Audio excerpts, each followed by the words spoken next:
So I don't know from the audience if there are any questions from our for our speakers here in the room. Yes, go ahead, please. I have a question to Wilfried. So how do the farmers respond to the idea that probably they have to change in the way they use their land?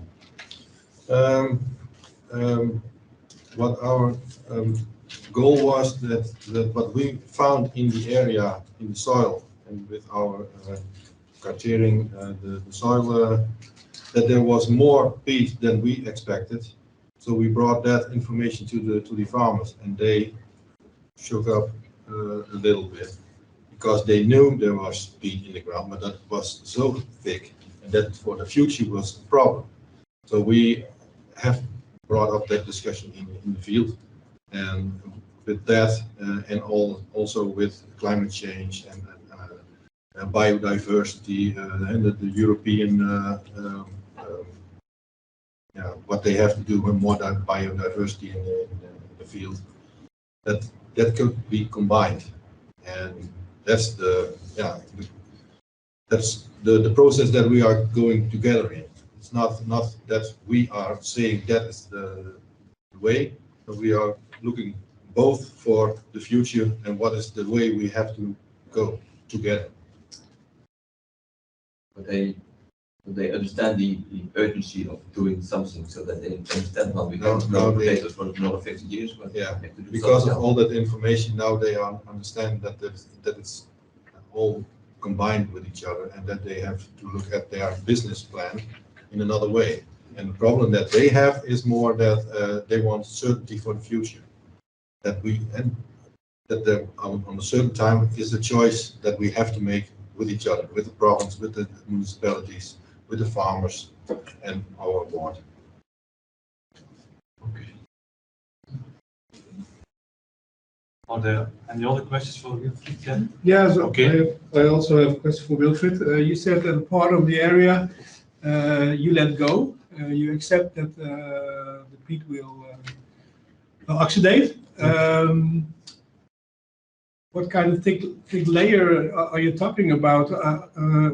What will be the subsidence you expected, and do you need to lower the water table because of the oxidant? Those areas that we have given up for the future is more or less minus now 20 to 25 centimeters above the lowest water level in the soil. So that's always coming into connection with, and that we said, then we had to make 50, 60 centimeters raise of water level in the area where the farmers wouldn't have. So that's the situation. It's more 20-25 centimeters, and when it's gone, you don't have any decline of the soil, so we can manage the optimum water levels for the farmers. Because and they are higher grounds, the lower grounds are getting lower and lower. So that range we want to bring so close as possible together as a water authority. Yes. I've got a question about it's linking the producer to the consumer, or the final use for some of the wetland products. So something Nina was talking about, and in the final discussion, some of the wetland products, particularly if they're going for compost, say, is quite low value. So actual location is then where the final consumer is quite important, because you don't want to add extra cost of transport into those types of processes. So it increases your operational cost. So is that not where subsidy comes in, and that you have to have some form of government intervention or some other supporting payments to get over that barrier of sort of physical distance or processing costs to actually link up the wetland product, say, and then the final producer? Is how do we get over that? Because not everything has that instant tangible monetary value. Some of it's quite low value. I think it's a good question based on. Oh, sorry. Yeah. And looking at that, where the subsidies should land. Should it land on the peat meadow itself, or should it land on the product, for example?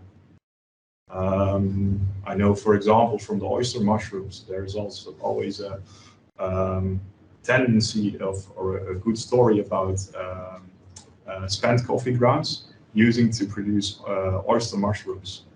And so it's a fantastic venue and a value chain that arrives in cities, for example.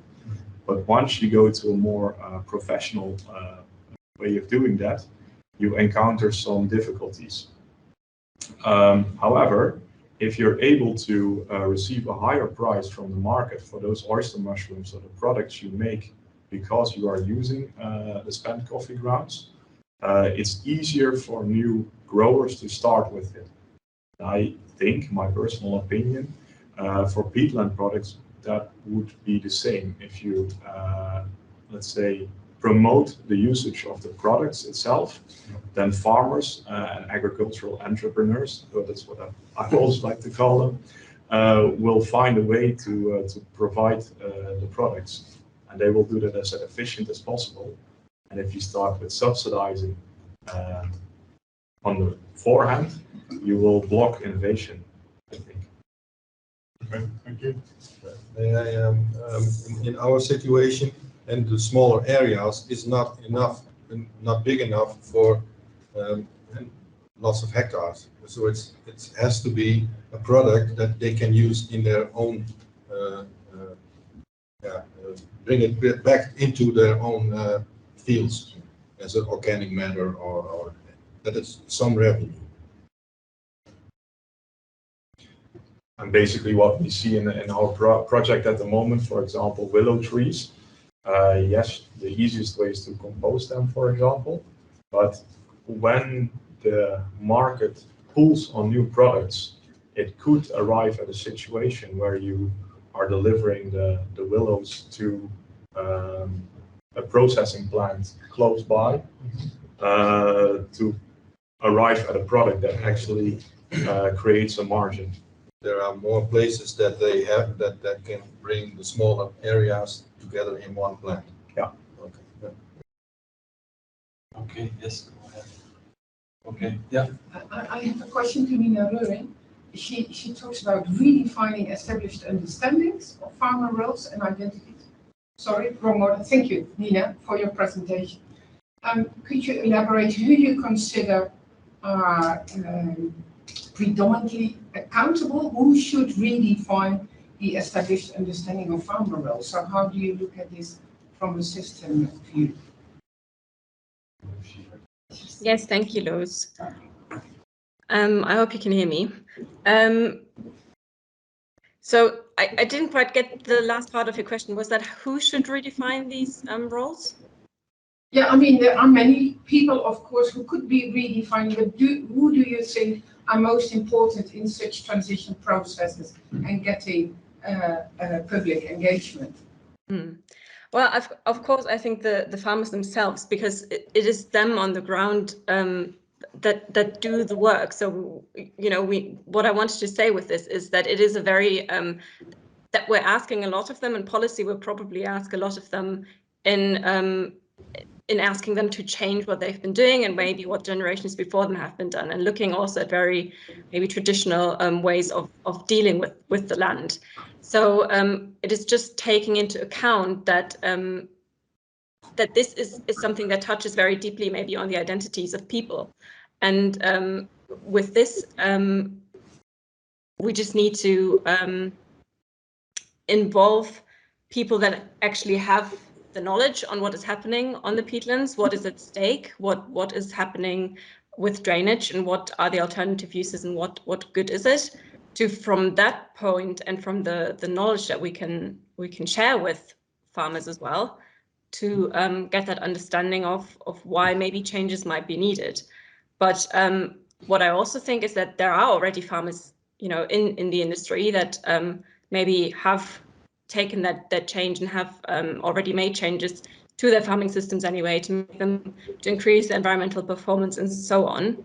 And what people have told me over and over again in the interviews is that we learn best from other farmers and from the showcasing, and from the exchange where things work for other farmers, and not necessarily only someone, so scientists only going there and talking to farmers about this changing role of policymakers. Okay, thank you. Yes, go ahead. Yeah. I have also a question for Nina. Did the farmer mention the gaps in the policy or this contradicting policies like environmental policy, CAP policy, and the inability really to restore and protect peatlands? Was this a point that people made? Yes, in the sense that they currently do not see any payments that would really cover if a compensation basically for peatland rewetting and then destocking or reducing the activity on the land, and maybe also touching on the subjects what was asked before about the compost and whether we need subsidies maybe for if we have not a product from the land that actually is a high value product, or if we can maybe not even produce anything from the land anymore, but it has to go to a restoration setting. What do we do with the farmers then, and how can we ensure that they can still have a livelihood?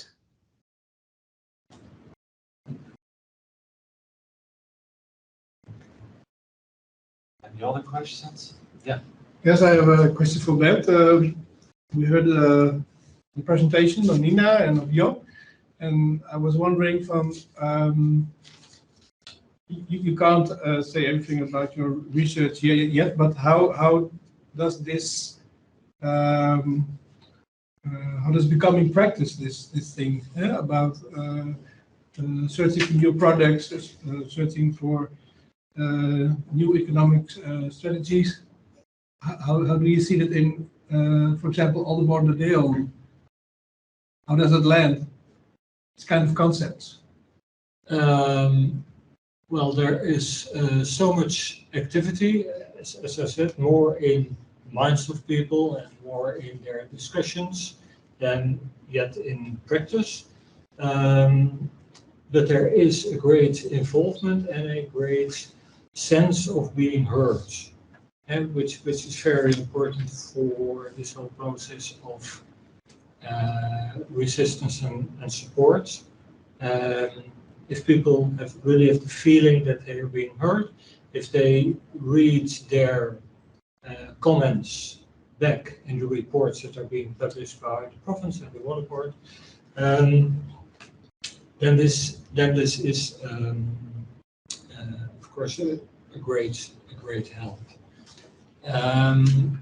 About actual landing, an example of this is the estate ID with which I ended, which is really being developed in a rather actual way. There you see also the whole change of roles and structures that Nina mentioned, and because the landscape changes, but also the whole connections between people, between economic sectors. It's a complete reshuffling. But does this answer your question? Yeah, well, yeah.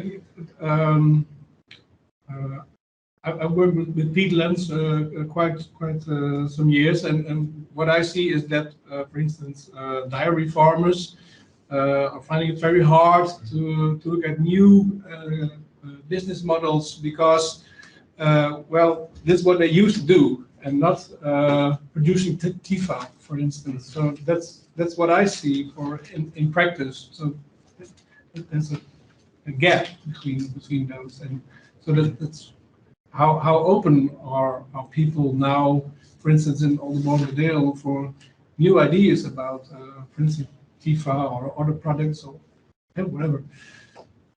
I think there's an enormous feeling of the urge, of the urgency of the issue, and that makes people willing to change. On the other hand, it should be said that Alderbordendelen is as an area, as a kind of front runner, but also the people with whom we've so far spoken are front runners. And so we're in the middle of a 2-year research. Definitely the next step will be to reach also people who are more easy to approach, more difficult to approach, because there are no front runners. And that will be essential to get a complete picture. Okay. Any more questions? Yeah. Okay. A question for Wilfried.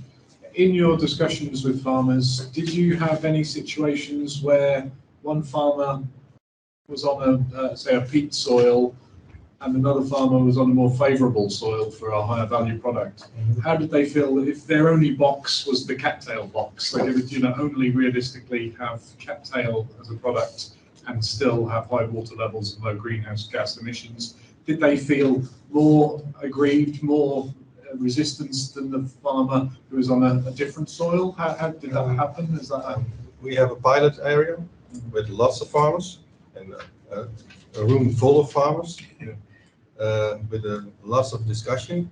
But when the information went further and they could imagine what is the problem for them, the farmers on the soils where there is no peat or less peat, they moved away and said, I will think that you make the best solution for us.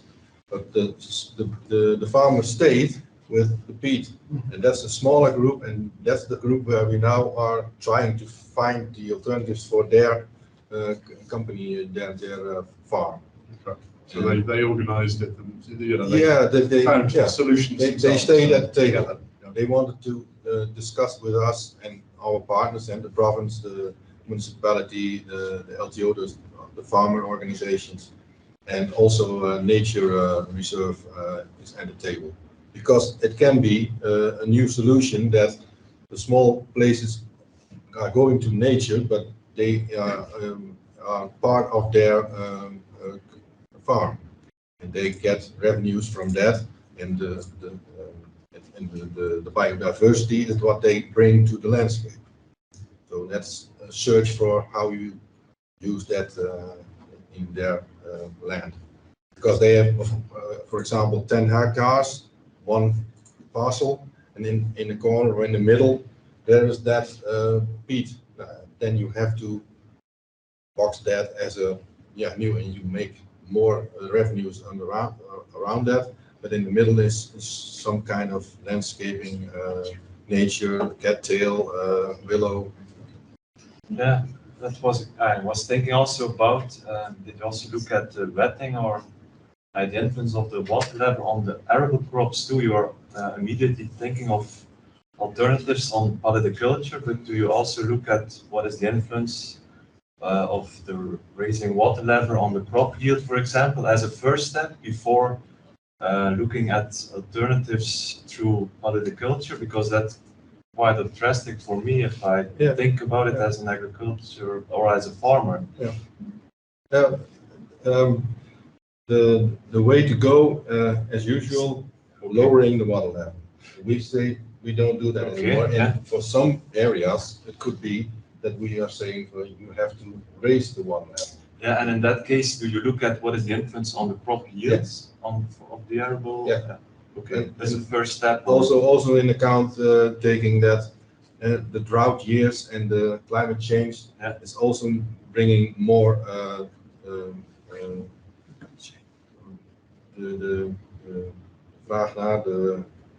demand of water, good water, lots of water, what we are bringing in the peat colonies from the IJssel Lake.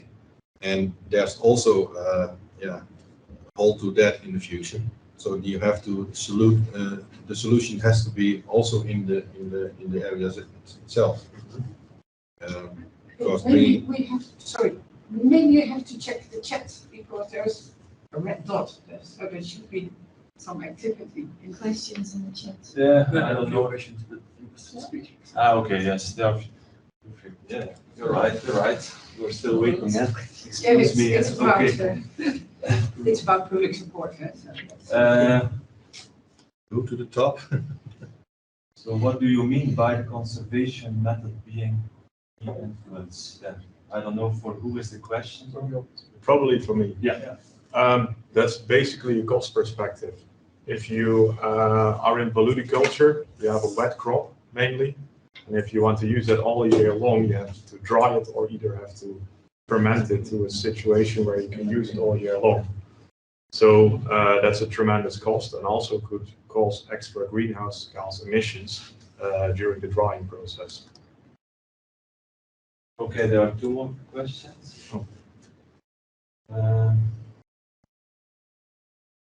Do you go to conferences for architects, fairs of the building, construction industry, or other gathering, or industries that are interesting to polyculture to promote your project?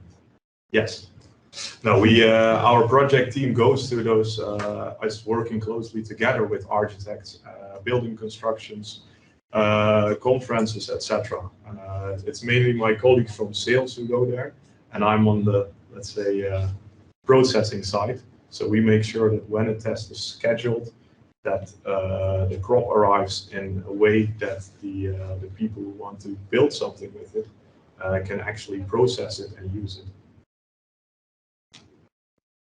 And that's also important to have that when somebody wants to use a product from a paludiculture crop, to organize the crop and to get it on the place where it should be. So then you promote innovation rather than only talking about it. Okay. Yeah, I still had a question for you. Yeah, I see the last question is a big one, but I still have a question for you, Job, also from this value chain. Mm-hmm. So, the dairy farmers, how much of their area they are willing then, or willing to transform also to do this polyculture, or if they, and to make it still as a viable business model, so they still continue with their dairy farm, and then which part they. It depends. It's the lower parts, and it's very farm specific. Yes. Like we've seen an example of Valtemont. One meadow can have 4 various types of crops or usages in the future, and probably I think that will be the future as well in our new ecosystem or farming system. We will definitely go to more specific spots and smaller plots of crop or usage of the land. So we might have down the creek, we will have let's say a 10-meter strip of paludiculture, and a little bit further we go to pasture again, where we graze the cows. Yeah, and then because I was always thinking if you raise that water level, it influences a big area, but of course you had the how you say. Also, there are higher and lower laying parts. So yeah, okay, in a way, yeah, okay. And then the last question for Bert. I don't know if you could read it already. It's a big one. I'll think about it and reply. Is it possible to reply on this chat? Or will the chat disappear? Yeah, I will. Yeah, you can contact. I will copy it for you, and you can contact the person who put it in the chat. That's not a problem. Okay. Yeah.